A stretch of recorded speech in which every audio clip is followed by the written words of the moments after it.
Doc and Bert had been planning their escape for weeks, whispering about it during family gatherings while their wives Coral and Daryl discussed. Well, it depended on who was listening. We really should scout some prime nesting spots this season, Coral would say when the neighbors were around. But when it was just the girls in their blue bonnets, she'd lean in conspiratorially. I'm thinking more of a Netflix and chill situation, if you know what I mean. Daryl would nod knowingly. Oh, absolutely. Quality time in a cozy environment. Very educational programming. They perfected this little dance switching between proper iguana wife talk and their coded conversations faster than their husbands could blink. The boys never quite caught on to why documentary night always made their wives giggle. The boys smoked so much they didn't even know iguanas actually did blink. That concept that documentary night could be anything more than murders and animals. Getting it on was even further out of the ballpark than a Mark McGwire home run. Compared to that, truth was, you really do take your jobs home at the Alexa office. The girls spent all day listening to TikTok inferences and creating runarounds for them. These kids can really be clever. Generally, it's the younger people generating the runarounds. That's what the women do with the internet. They're constantly managing the chaos, keeping everything from sliding off into digital madness. Meanwhile, the boys were in the weather squad dealing with their tiny umbrellas all day. The boys seen a dimmed world. Because they were in the weather squad, everything filtered through the shade of umbrellas and the tint of Oakley sunglasses. Where the women are listening to what people say, the men hear it all as distant thunder rolling through their protective gear.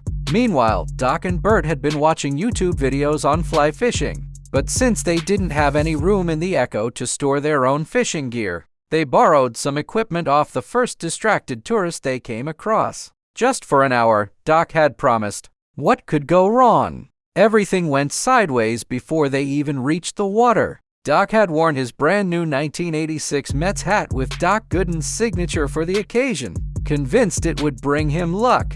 Bert sported his own powder blue fishing hat that he'd ordered off the internet.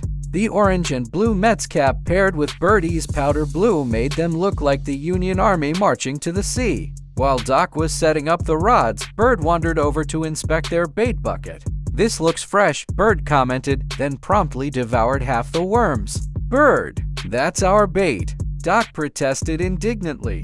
So were those crickets, homie, Bert shot back, gesturing toward his friend. Doc looked down to see his own mouth absolutely stuffed with cricket legs and wings, still crunching away unconsciously. They stared at their empty bucket, then at each other's guilty, crumb-covered faces. Doc fired up a smoke to think about their predicament. As he adjusted his Doc Gooden signature cap against the morning sun, inspiration struck.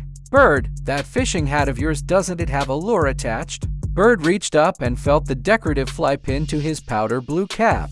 Of course, there's a lure on there. That is part of the preloaded luck that came with the lucky hat that I got off the internet.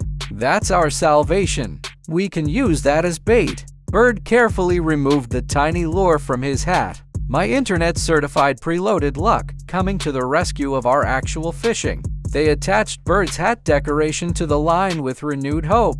This time, they'd outsmarted their own appetites. Bird cast the line, and for a moment, everything seemed perfect. The little fly danced on the water's surface, looking exactly like what it was supposed to be, actual bait instead of breakfast. Then Bird's automatic feeding response kicked in. Jump! The hook disappeared into his mouth, a fishing line trailing like unfortunate spaghetti. Bird, are you okay? Doc panicked, grabbing his rod. I'm fine, just Bird started to say. But Doc was already reeling frantically. Hold on, buddy, I'll get you free. What followed was the most ridiculous catch of the day. Doc reeled in his best friend like he was Babe Winkleman landing the trophy of a lifetime. Bird flailing and protesting as he was dragged through the shallow water, seaweed streaming behind him. Both their hats flew off in all the commotion. The Doc Gooden signature Mets cap and powder blue fishing hat floating away like the Pirates' playoff hopes by the end of April. Doc, stop reeling. I can walk. Almost got you to shore. Bird finally managed to spit out the hook just as Doc triumphantly landed him on the beach with a satisfied grin.